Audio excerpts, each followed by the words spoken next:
Today's episode of FilmRiot is brought to you by Full Sail University. Today on FilmRiot, we bust open my mail sack yet again.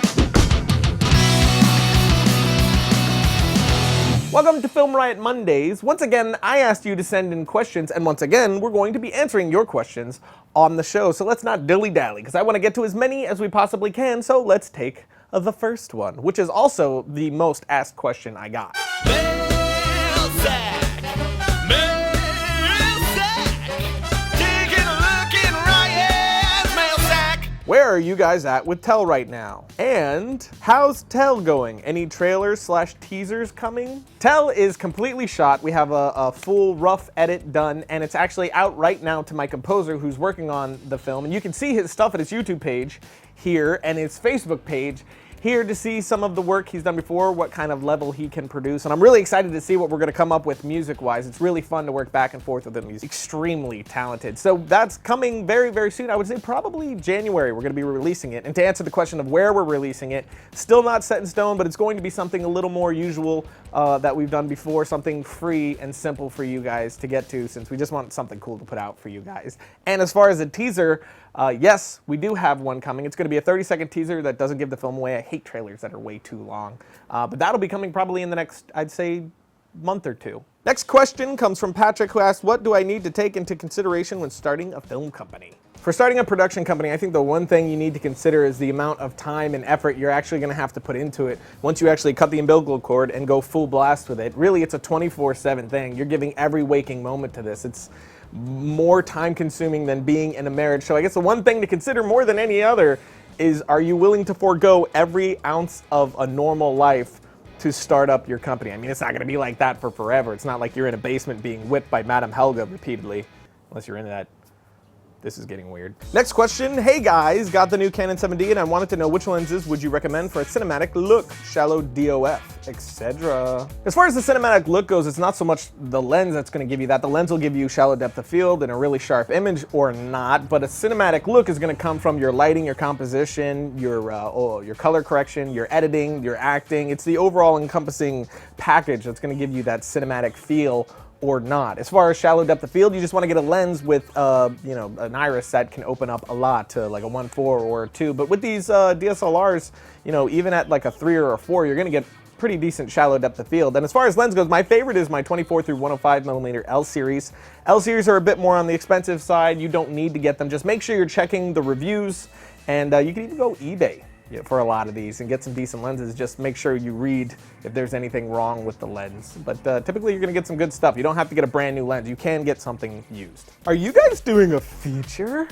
I actually have 3 feature ideas right now that I'm really in love with. One that I'm actively developing right now, but there's a few other projects that are gonna come before that I'm really, really excited about, that hopefully you guys will start finding out about early next year, that aren't features, but they are gonna be pretty freaking cool and a whole new level for us. But features are on the mind and are in the future, and I'll probably start developing heavily and working on in pre-production my first feature, I'd say mid-year next year, hopefully. But we'll see. I'll keep you guys updated as always. What are your thoughts on the small movement towards iPhone filmography? My thoughts are that there is no small movements toward filmography with the iPhone.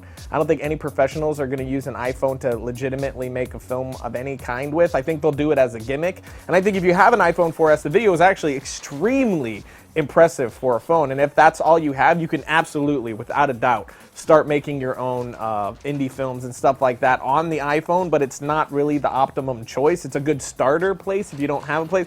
But I see people comparing it to like the 7D and the 5D, and like Stu Mashwitz said, I think you could take the 7D or the 5D and make it look as bad as an iPhone 4S, but there's no way that you're gonna get an iPhone 4S to look as good as those cameras, especially because you don't have the manual control that you need with something like that. Again, it's amazing for what it is, unbelievable for a phone, and something, if it's all you have, you can absolutely start using and actually get some decent images out of, but I don't really think that there's an actual movement to it.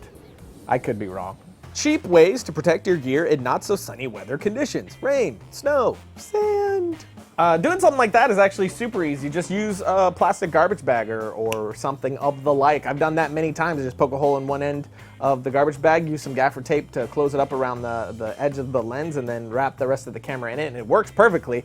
I mean, it is a little on the risky side, but it works just fine. You can also, if you want to spend a little bit of money, you could get a weatherproof casing. You can get some for about $100. I've shown that on the show before. Go to this link if you care, but or just, you know, hire Kevin Costner. You get it? No. What does he do? The bodyguard from The Bodyguard, Oh, Whitney right. Houston. Yeah. Yeah. Yeah. I'll always love you. Dang it. No, I wasn't saying that to you. That's the name of the song from the movie.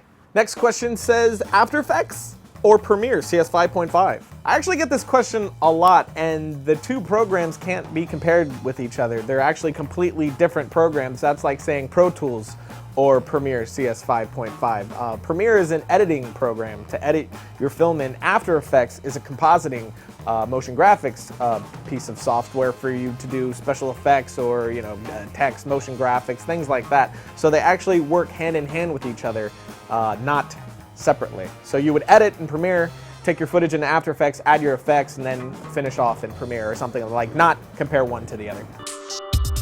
If you dream of becoming a filmmaker, Full Sail University has degree programs to help you achieve your goal, including the on-campus Film Bachelor's Degree Program and the online Digital Cinematography Bachelor's Program. Through the Film's Bachelor's Degree Program, you'll learn the filmmaking process from start to finish on a campus that's equipped like a Hollywood studio backlot. Full Sail grads have worked on films like Harry Potter and the Deathly Hallows Part 1, Thor, The Social Network, and plenty more. Full Sail University also offers a variety of campus and online degrees in fields related to the entertainment and media industry, including video games, art and design, recording arts, entertainment business, and many more. So visit fullsail.edu/FilmRiot to learn more about the school. Logo. Our next question has been asked by a lot of people on Facebook and Twitter, but I don't have any specific questions to show you because they're all in context of a conversation. So if I picked one, you'd just be like, what is this even talking about? But basically, they're all asking what type of blood we use that doesn't stain our hands and clothes. And we did do an episode on how to make your own blood, which you could find right here. And we tested them against each other to see which ones stain more than the others. But for Bloodtober, we use two types of blood. One, which is a bit on the expensive side, which you can get from FX Warehouse, which is this one right here. And then two, just blood that we got from the local Halloween store, which does stain pretty well. But when we had to pour blood all over somebody, like for instance this. This is how we bloody our actors. I feel like a rap song should be playing.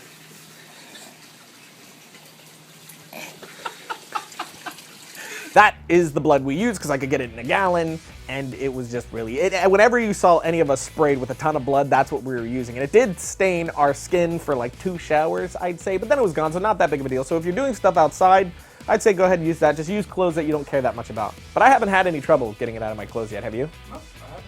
So there you go. Cody wants to ask, what would be a good way to write a comedy film, such as how often should you put in jokes, and what kinds work best? That's not really a question that I can answer definitively, because really the way you should be thinking about it is not in terms of that, but more in terms of what entertains you. When I write something, I don't write, hey, what's gonna make Bruno laugh? I think, what do I think is funny? And I just write that. I write whatever strikes me as funny at the time. And there's gonna be people who don't share your sense of humor and aren't gonna think you're funny at all. We get plenty of comments like that, which bruise my soul a little bit. But then there's the people who get your sense of humor and they're going to think you're funny. So it's really writing something that entertains you and you find funny, and other people will delight in that with you. That's when you get originality, and that's when you get your own style and something that doesn't feel like it's just carbon copy paste off of everything you've ever seen before. So just be you and write whatever you find amusing. Do you have kids? And if yes, when can we see them? I do. I have 3 strapping young boys. Say hi, boys. Hi! I love them. They're good boys. Last question is, which wouldn't you rather have, a jib or a camera dolly? I think he means which would I rather have, not wouldn't. So I'm gonna go with that. Which would I rather have, a jib or a dolly? I would actually, if I could only have one thing, I would definitely say a slider. Like my Kessler Cine slider, which I use like crazy during Bloodtober, because you can use that thing as a dolly and kind of as a small jib too. So it's like the best of all world and super portable. So I was just running around pretty much by myself. Like the room scene with Josh was 100% slider, and it was just me and Josh in a room, and I was able to run around and get really cool shots because of how these things are built. So for the indie filmmaker, these things are unbelievable. If you want to check them out, go here. I love me some slider action. I know you do. I do. Let me hear it. I love it! There you go. Logo. So that's it. That's the end of the episode. Thank you to everybody who sent in questions. It's always a lot of fun to do these. But until next time, I'm going to leave you with some behind-the-scenes footage from one of our last episodes. What's happening?